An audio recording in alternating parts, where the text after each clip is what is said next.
महर्षि वशिष्ठ जी की उत्पत्ति का वर्णन पुराणों में विभिन्न रूप से आता है। ये कहीं ब्रह्मा के मानस पुत्र, कहीं आग्नेय पुत्र और कहीं मित्रावरुण के पुत्र कहे गए। कल्प भेद से सभी बातें ठीक है। ब्रह्म शक्ति के मूर्तिमान स्वरूप तपोनिधि महर्षि वशिष्ठ के चरित्र से हमारे धर्मशास्त्र, इतिहास और पुराण भरे पड़े हैं।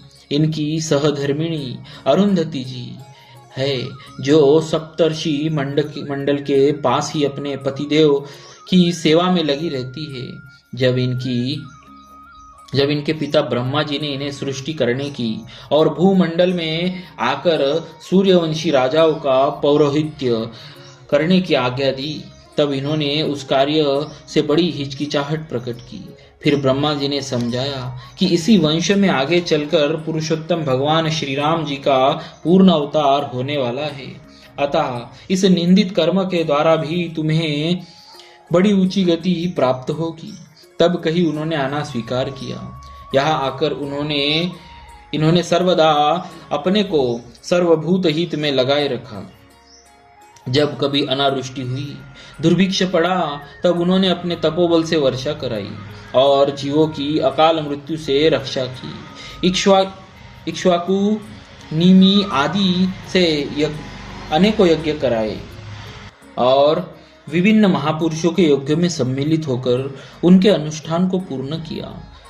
जब अपने पूर्वजों के सफल हो जाने के कारण गंगा को लाने से भगीरथ को निराशा हुई, तब इन्होंने उन्हें प्रोत्साहन देकर मंत्र बतलाया और इन्हीं के उपदेश के बल पर भगीरथ ने महान प्रयत्न करके गंगा जैसी लोक कल्याणकारिणी महानदी को हम लोगों के लिए सुलभ कर दिया।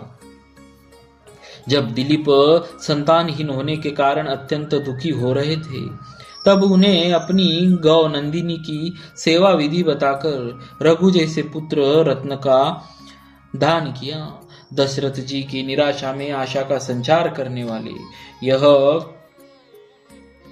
यही महर्षि वशिष्ठ जी थे। इन्हीं की सम्मति से पुत्रेष्टि यज्ञ हुआ और फलस्वरूप भगवान श्री राम ने अवतार ग्रहण किया।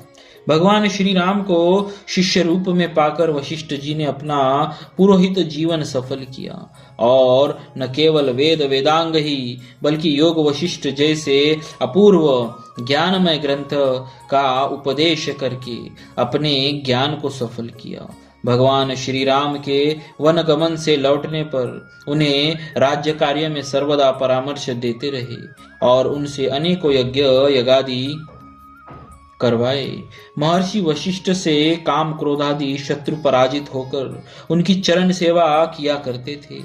इनके संबंध में तो कहना ही क्या है। एक बार विश्वामित्र जी उनके अतिथि हुए। इन्होंने बड़े प्रेम से अपनी कामधेनु की सहायता से अनेकों प्रकार की भोजन सामग्री आदि उपस्थित कर दी और विश्वामित्र जी ने अपने सेना के साथ पूर्णतः तृप्ति लाभ किया।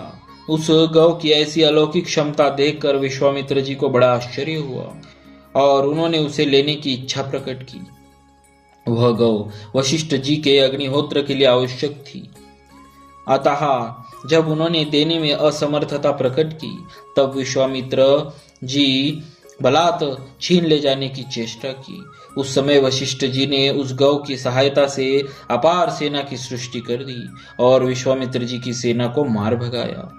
क्षत्रिय बल के सामने इस प्रकार ब्रह्म बल का उत्कर्ष देखकर उन्हें हार माननी पड़ी, परंतु इससे उनकी द्वेष भावना कम न हुई, बल्कि उन्होंने वशिष्ठ जी को हराने के लिए महादेव जी की शरण ग्रहण की। शंकर जी की कृपा से दिव्यास्त्र प्राप्त करके उन्होंने फिर वशिष्ठ जी पर आक्रमण किया, परंतु वशिष्ठ जी के ब्रह्मदंड के सामने उनकी एक न चली और उनके मुंह से बरबस निकल पड़ा। अंततः पराजय स्वीकार करके उन्होंने ब्राह्मणत्व लाभ के लिए तपस्या करने जाना पड़ा।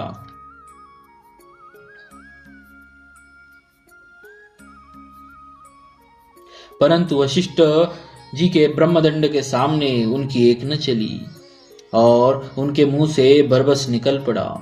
दिग्बलं क्षत्रियबलं ब्रह्मतेजोबलं बलम् एकेन ब्रह्मदंडेन सर्वस्त्राणि हतानि मे। अंततः पराजय स्वीकार करके उन्हें ब्रह्मणत्व लाभ के लिए तपस्या करने जाना पड़ा। महर्षि वशिष्ठ जी क्षमा की तो मूर्ति ही थे।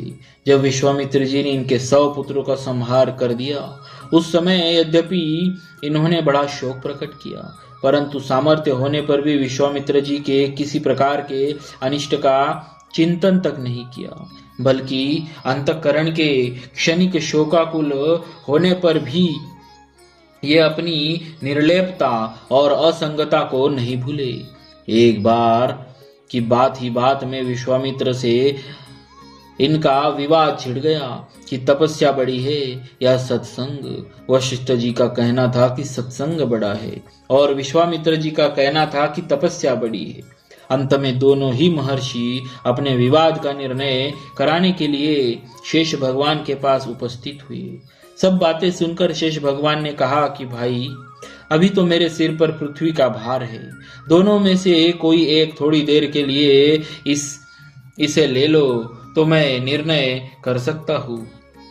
विश्वामित्र जी अपनी तपस्या के घमंड में फूले हुए थे। उन्होंने 10,000 वर्ष की तपस्या के फल का संकल्प किया और पृथ्वी को अपने सिर पर धारण करने की चेष्टा की। पृथ्वी कांपने लगी, सारे संसार में तहलका मच गया। तब वशिष्ठ जी ने अपने सत्संग के आधे क्षण के फल का संकल्प करके पृथ्वी को धारण कर लिया और बहुत देर तक धारण किए रहे। अंत में जब शेष भगवान फिर पृथ्वी को लेने लगे, तब विश्वामित्र जी ने कहा कि अभी तक आपने निर्णय तो सुनाया ही नहीं। शेष भगवान हंस पड़े। उन्होंने कहा, निर्णय तो अपने आप ही हो गया। आधे क्षण के सत्संग की बराबरी हजारों वर्ष की तपस्या नहीं कर सकती। फिर क्या था, दोनों महर्षि तो थे ही, यह तो सत्संग की महिमा प्रकट करने का एक अभिनय मात्र था। दोनों ही बड़ी प्रसन्नता के साथ अपने अपने आश्रम पर लौट आए। महर्षि वशिष्ठ जी योग वशिष्ठ के उपदेशक के रूप में ज्ञान की साक्षात मूर्ति है और अनेक यज्ञ यागों तथा वशिष्ठ संहिता के प्रणय द्वारा उन्होंने कर्म के महत्व और आचरण का आदर्श स्थापित किया है। उनका जीवन तो भगवान श्री राम के प्रेम से सराबोर है ही। हमारे इतिहास पुराणों में इनके चरित्र का बहुत बड़ा विस्तार है। उन सब बातों का अध्ययन तो उन्हीं में हो सकता है। यहाँ तो केवल उनके जीवन की 2-4 घटनाएं ही अद्भुत की गई है। महर्षि वशिष्ठ जी आज भी सप्तर्षियों में रहकर सारे जगत के कल्याण में लगे हुए हैं। बोलिए महर्षि वशिष्ठ जी महाराज की जय, भक्तवत्सल भगवान की जय।